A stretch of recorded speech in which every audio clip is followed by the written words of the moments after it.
किसी पत्रकार पे हमला होता है तो वो बहुत गलत है और उसके खिलाफ सख्त से सख्त सरकार को कार्रवाई करनी चाहिए।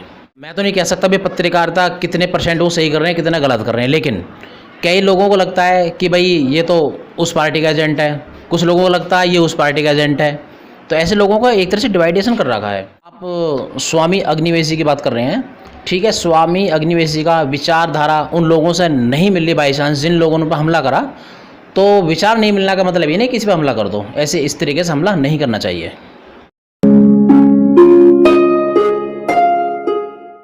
अब आपने एक बहुत अच्छी बात कही है कि लॉकडाउन चल रहा है और जो सरकार ने एक आदेश दे रखा है कि पालन करें, ये बहुत अच्छी बात है। लेकिन अखबारों में और टीवी चैनल्स पे बहुत सारी आजकल घटनाएं आ रही हैं, जैसे कि कुछ लोग सब्जियों पे जो है ऐसी कुछ घटनाएं आ रही हैं कि उनमें कुछ लगा देते हैं पदार्थ वगैरह, या पैसों में पदार्थ लगा देते हैं, या फिर एक समुदाय विशेष जिनको कहा जाता है उनको लेकर बहुत सारी जो है अफवाह हैं। ये क्या है, या ये सब सच्ची वो वाकई में घटना ऐसी हो रही है समुदाय विशेष को लेकर? देखिए ये चीज़ें हालांकि मैंने भी सुना है कि भाई जैसे कि सब्ज़ी में कोई मतलब कोई लिक्विड लगा रहा है, कोई कुछ डाल रहा है, या फिर उसमें इन्फेक्टेड कर रहा है पैसों को, नोटों को। तो ये चीज़ मैंने खुद देखी जैसे कि सोशल मीडिया से। अब लेकिन ये सच्चाई नहीं है कि उसमें वो इन्फेक्टेड है या नहीं है, इस बात की तो जो जांच का विषय है। लेकिन ऐसे इस तरीके से लोगों को गैर जिम्मेदार तरीके से ये हरकत नहीं करनी चाहिए, क्योंकि इस तरीके से करेंगे तो उन ऐसे लोगों के प्रति हमारे भारतीय लोगों का विश्वास बिल्कुल हट जाएगा। वकील साहब, आप एक कानूनविद हैं, एक आप कानून की बात करते हैं, आप केस भी लड़ते हैं, तो क्या लगता है ये जो ऐसी घटनाएं हो रही हैं, क्या ये आपको नहीं लगता कि किसी समाज को या समुदाय को जो बदनाम करने की कोशिश है ये? देखिए बदनाम करने की कोशिश तो खैर मैं नहीं मानता। मैं क्यों नहीं मानता? इसलिए नहीं मानता क्योंकि अभी कुछ दिन पहले जैसे कि हमारे यहाँ पर लॉकडाउन फर्स्ट चल रहा था, उस वक्त तब्दीली की जमात ने दिल्ली में बहुत सारे आदमी इकट्ठे हो गए, बाहर से विदेश से आए और वो इन्फेक्टेड हो गए। इन्फेक्टेड होने के बाद में पूरे भारत में फैल गए, उसके बाद भी सामने नहीं आ रहे हैं। सरकार चाह रही है, पुलिस चाह रही है आप सामने आओ, अपना टेस्ट कराओ, आपको कोई प्रॉब्लम है तो उसका इलाज करा जाएगा। इसका मतलब ये थोड़े कि आप मतलब एक तरह से गैर जिम्मेदार तरीके से आप व्यवहार कर रहे हैं। आप भारत के नागरिक हैं, आपका कर्तव्य है इस बात के लिए, अगर ये बीमारी है तो आप अपना चेकअप कराएं, उसका इलाज कराएं, सरकार आपका इलाज करेगी। लेकिन जो आपने दिल्ली की बात करी है, जो मरकज़ में लोग ठहरे हुए थे निजामुद्दीन दिल्ली में, जब ये कोई ऐसा कार्यक्रम होता है किसी भी धर्म का, समाज का, तो बाकायदा पुलिस प्रशासन से एक तो अनुमति ली जाती है और एक उसका टाइम फिक्स होता है। क्या लगता है, क्या आपको नहीं लगता कि जो दिल्ली जो पुलिस है, जब उन्होंने परमिशन दी होगी उस मतलब धार्मिक कार्य के लिए, तो उनको कहीं ना कहीं तो पता होगा भी यहाँ पर कितने लोग अंदर बंद हैं, कितने लोगों का ये कार्यक्रम है, कितने लोग यहाँ बाहर से आए थे, कितने लोगों का वीज़ा था? आपको नहीं लगता कि इसमें कहीं ना कहीं पुलिस प्रशासन की भी यहाँ पर ढील रही है? जी हाँ, इसे हम कह सकते हैं बिल्कुल। जो पुलिस प्रशासन है उसकी भी ढील रही है। उसकी ढील ये रही है कि भाई जब वहाँ पे तब्दीली जमात के लिए वहाँ पे लोग इकट्ठा हो रहे हैं जी, तो सरकार का, पुलिस का भी इस बात का कर्तव्य था जा करके आप ये देखें भाई यहाँ पे इस तरीके से कोरोना केस आ रहे हैं, इकट्ठे क्यों हो रहे हैं, तो उनको उन पर तुरंत वहाँ पर कार्रवाई करनी चाहिए थी। अब वहाँ पर कार्रवाई टाइम पे हुई नहीं और वो इस तरीके से लोग वहाँ पर मीटिंग करते रहे और ये पूरे भारत में धीरे धीरे फैलता गया। तो क्या लगता है कि सर पूरा प्रशासन जो है दिल्ली का, उन्होंने उसको एक पूरा बड़ा मामला बनाने का जो पूरा वेट कर रहे थे क्या इसको? हालांकि ये तो नहीं कह सकते हम वो उसको बड़ा फैलने के लिए वेट कर रहे थे, लेकिन हाँ लापरवाही तो हुई है, दोनों तरफ से लापरवाही हुई है। लेकिन मैं इस बात को मानता हूँ, ठीक है भाई सरकार ने कानून बना दिया हमारे लिए किस तरह का, अब ये भी हमारा भी जिम्मेदारी होती है एक नागरिक होने के नाते कि हम ऐसा कोई काम ना करें जो हमारे देश के लिए नुकसानदायक हो जाए, या फिर जो कानून है उसको हम तोड़ें। ऐसा काम नहीं करना चाहिए किसी भी इंसान को। वकील साहब, आपने बहुत अच्छी बात कही है। इसके अलावा जो हमारे उत्तर प्रदेश में बहुत सारी ऐसी घटनाएं आ रही हैं, जब पुलिस प्रशासन की टीम जाती है, स्वास्थ्य विभाग की टीम जाती है, कहीं ऐसी सूचना मिलती है कोरोना को लेकर, उन पे भी कुछ ऐसे मामले आ रहे हैं, पुलिस पे पथराव करना, जो चिकित्सक की टीम जाती है उस पर भी जो है पथराव हो रहे हैं। आखिर ये क्या, ये तो फिर कोरोना जो लोग कोरोना जो फैल रहा है तो और ज़्यादा बढ़ जाएगा। हाँ, इस तरीके से घटनाएं बिल्कुल हुई हैं, जैसे कि उत्तर प्रदेश में मुरादाबाद में हुई, बरेली में हुई, और उसके बाद में अभी कुछ दिन हमने कल परसों सुना था शायद हापुड़ में हुई है, और भी कई जगह इस तरीके से आई हैं कि पुलिस प्रशासन जाता है उनकी जांच करने के लिए और उन पर पत्थरबाजी होती है। तो ये बहुत ही गलत है और ऐसे लोगों की बहुत गंदी मानसिकता है। ऐसी गंदी मानसिकता लोगों के खिलाफ सरकार को सख्त से सख्त कार्रवाई करनी चाहिए। अच्छा, ये जो ऐसे कुछ समुदाय विशेष के ये आरोपी बताए जा रहे हैं, ऐसा क्यों, क्या पुलिस से क्यों डर के भाग रहे हैं ये? और जो स्वास्थ्य विभाग की टीम जाती है, आखिर उनको डर क्यों लगता है इस टीम से? ऐसा ये डर की बात नहीं है। असली बात तो ये है कि जैसे कि तब्दीली जमात ने में लोगों को गलत शिक्षा दे दी कि भाई आप जा कर के चेकअप मत कराइए, आप पुलिस प्रशासन के मेडिकल में भर्ती मत होइए, ब्लड टेस्ट मत दीजिए। ये चीज़ गलत दे दी उनको। जब ये वही इस तरीके से बोला भाई ठीक है अब ये कोरोना बीमारी चल रही है तो आप इसका जा कर के चेकअप कराओ, अपना इलाज कराओ, सरकार आपका फ्री में इलाज करिए, क्या परेशानी इस चीज़ से। अच्छा, मतलब ये जो पूरा समाज है कहीं ना कहीं इसको जो है गलत दिशा पकड़ा दी गई है। हाँ बिल्कुल, क्योंकि किसी भी समाज को दिशा देने का काम किसका होता है? धर्म गुरुओं का काम होता है। यदि हिंदुओं के धर्मगुरु अपने जो फॉलोवर्स हैं उनसे कोई बात बोलेंगे तो उनको मानते हैं। इसी प्रकार से मुस्लिमों जो धर्मगुरु हैं, मौलाना वगैरह, उनसे जो बात बोलते हैं वो भी इसको फॉलो करते हैं। तो मेरी तो यही अपील है कि भाई सभी लोग जो कोरोना से हम लड़ाई लड़ रहे हैं, हमारा पूरा भारत लड़ाई लड़ रहा है, आप सभी इसमें सहयोग करें और डॉक्टर या पुलिस और इस तरीके से पथराव ना करें।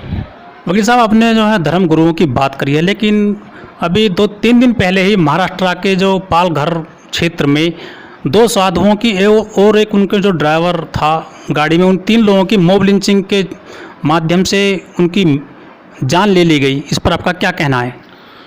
मॉब लिंचिंग की जो घटना हुई है पालघर में अभी कुछ पिछले दिनों, तो ये पहली घटना नहीं है भारत में। इससे पहले भी कई घटनाएं हो चुकी हैं कि भाई भीड़ आई और लोगों को एक तरह से उकसावे करके मार दिया। अब जहाँ पे जो साधु मारे गए हैं, 2 साधु मारे गए हैं और एक उनका ड्राइवर मारा गया है, तो ये बहुत ही गलत है। बहुत गलत इसलिए है क्योंकि जो साधु हैं वो एक तरह से हिंदुओं के धर्म को रिप्रेजेंट करते हैं, तो एक तरह से उनके ऊपर हमला है। ऐसा नहीं करना चाहिए। साधु किसी भी धर्म का हो, चाहे हिंदू का हो या मुस्लिम का हो, तो साधु ही होता है। तो इसलिए इस तरीके से उन पर हमला नहीं करना चाहिए। लेकिन जो हमारे देश में सरकार चल रही है, हमारे देश में जो है ये ऐसी समय समय पर ऐसी मॉब लिंचिंग की घटनाएं आती रहती हैं, चाहे बिहार हो, उत्तर प्रदेश हो, चाहे और जो राज्य हों।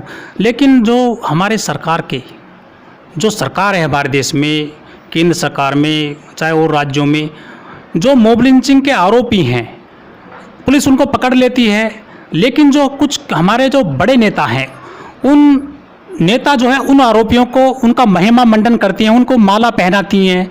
ऐसा क्यों करती हैं? फिर क्या आपको नहीं लगता कि ये कहीं ना कहीं जो राजनीति से प्रेरित है, जो मॉब लिंचिंग करने वाले होते हैं?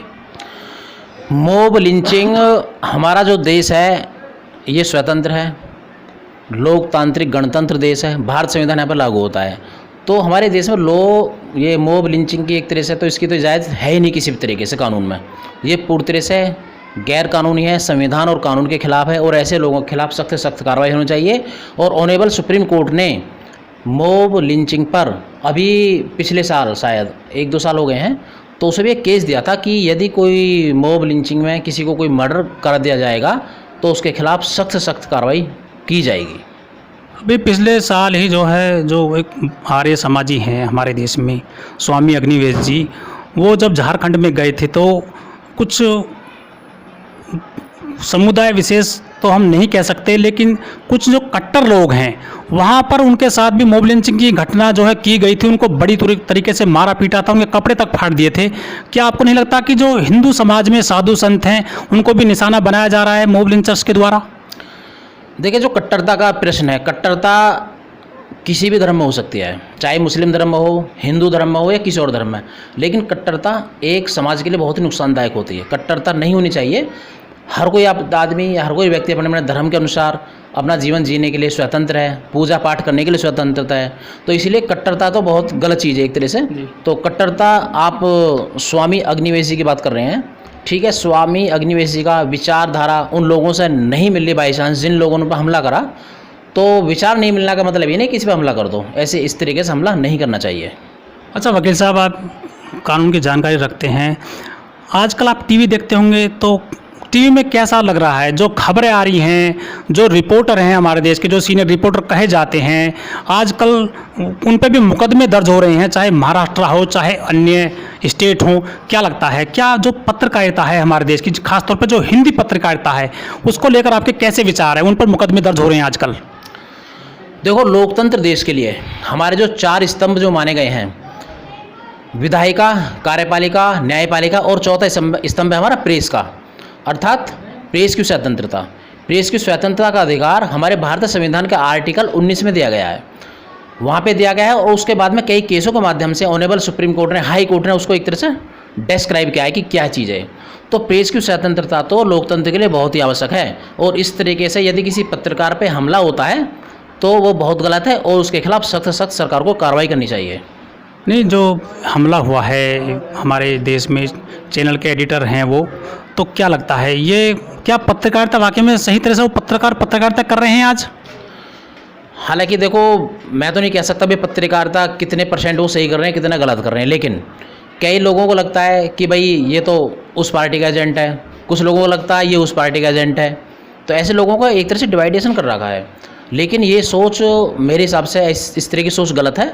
पत्रकारिता बिल्कुल स्वतंत्र होनी चाहिए, किसी के पक्ष में या किसी सरकार के पक्ष में या किसी के पक्ष में पत्रकारिता नहीं करनी चाहिए। जो सच्चाई है वो पत्रकार को दिखानी चाहिए। अच्छा वकील साहब, हमारी इतनी उम्र हो गई है लेकिन हमने कुछ नए शब्द सुने हैं पत्रकारों के लिए पिछले 1-2 साल में, जैसे कि दरबारी पत्रकार, दरबारी मीडिया, और एक नया वर्ड निकल के आया है गोदी मीडिया। इसको किस तरह से देखते हैं आप? गोदी मीडिया क्या है आपकी नज़र में? देखो, ये तो लोगों की सोच है, समाज में सभी लोग हैं, कोई कुछ कह रहा है कोई कुछ कह रहा है, तो इसको तो हम नहीं कह सकते वो क्या कहना चाह रहे हैं क्या नहीं कहना चाह रहे, तो इस चीज़ में मैं कुछ नहीं कहना चाहता। तो ये एक तरह से लोगों की सोच है अपनी अपनी। अच्छा, तो इसलिए मैं इस पर कुछ कमेंट नहीं देना चाहता भाई ये क्या चीज़ है क्या नहीं है। तो देखिए, ये हमारे साथ अधिवक्ता हैं, इन्होंने अपने विचार रखे हैं। इनका यही कहना है कि निष्पक्ष काम होने चाहिए हमारे देश में, चाहे पत्रकारिता का क्षेत्र हो, चाहे धर्म का क्षेत्र हो, चाहे चिकित्सा का क्षेत्र हो। अब जो लॉकडाउन 2 चल रहा है, इसमें भी जो है पूरे देश को, पूरे समाज को, सभी धर्मों को मिलकर एक दूसरे का साथ देना चाहिए।